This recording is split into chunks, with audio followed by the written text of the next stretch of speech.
Hey guys. So this week we're talking about Greek mythology. This is the mini lecture for it, by the way. The other video is an instructional on how to access and use the website to view the Greek myths for your group discussion, a small group discussion, not group discussion. So this is the mini lecture on Greek mythology. What is mythology? Well, mythology is like a set of stories, traditions, beliefs. Mythology is really just all this stuff, the stories, the traditions, the beliefs, and it's about like a particular group. So in this instance, we're talking about Greek mythology. So it's all their beliefs and stories and stuff. And there's other types of mythology. There's Norse mythology, which is like Thor. He's a Norse god, and he's from Norse mythology. Um, there's Egyptian mythology, and you have gods from that, like Ra. So this is Greek mythology, and you have gods like Zeus and everyone else. And there's all these different stories and stuff, and a lot of them often involve the gods, and usually a hero of some sort. And they were used to entertain, teach lessons, and we can pick up a lot from the mythology. We can pick up elements of the culture, social structure, the religion, obviously. Almost, I don't think I've read a single Greek myth that didn't involve a god in some way, shape, or form.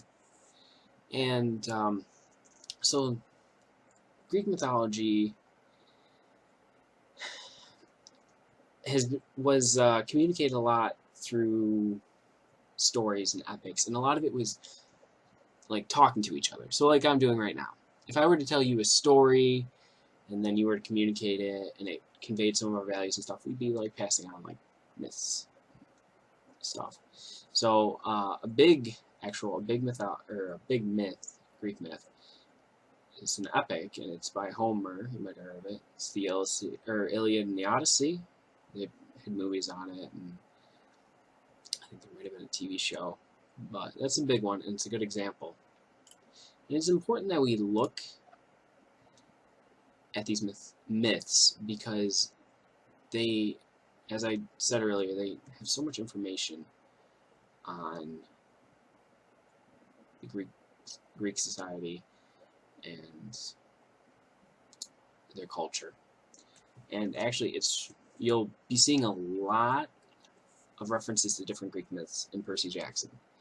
So I really want to see some examples pulled from here on out in the journal entries and in the discussions where you can relate some of the stuff in here to some of the stuff we're learning.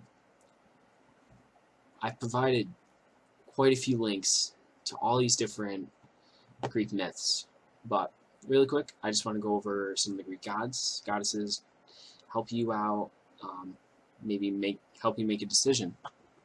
So we'll go alphabetically here. So we have Aphrodite. It's the goddess of love. There's Apollo. He's the god of the sun, arts like music and stuff. Ares, god of war. Artemis is the goddess of hunting, and she's also the protector of wild animals. You have Athena, who's the goddess of wisdom and strategy. Demeter, who is the goddess of agriculture, so like grain and farming and soil. Hephaestus, who is the god of fire, volcanoes, and industry. Hera, who is the queen of the gods, and she's like the god of marriage and childbirth.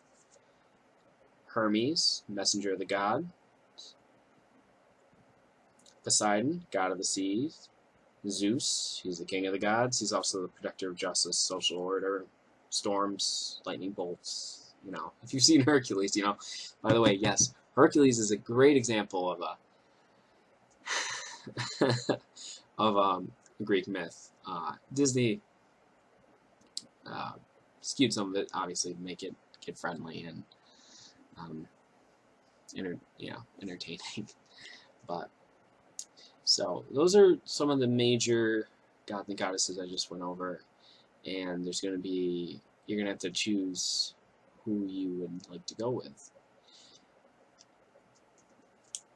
On another note, with Greek mythology and history, in this module you're also reading the Greek creation myth. I want you to think about this. When the Greeks created these myths, they were using them to explain the world around them. So like the Greek gods, they're all based on humans. And I'm getting ahead of myself because I'm going to be talking about this next module. But they're all based on humans. They all act out of emotions that we have. And a lot of the stories are all things that happen in real life, and they use them to explain different things. So like in the Greek creation myth, Zeus, the Cyclopses pile mountains up to reach Mount Olympus. And that's why there's mountains around Mount Olympus, because the Cyclopses created the other mountains. Is that true? No. It was, they're probably formed when the Earth was forming, or from volcanoes, or something else. But the Greeks used it to explain that. Just like the Greeks might use, oh, Poseidon's angry today. Like there's a giant, huge waves, or Zeus must be mad because it's storming. It was a way to explain the world around them, because they didn't have all the science and stuff that we have now. They don't understand the world. They didn't understand the world as well as we do now. Or as well as we like to think we do anyway. So I want you to think about that when you go into your discussions, when you do the assignments this module. And yeah, check out the links below. There's other myths and stuff. So I look forward to seeing what you guys come up with.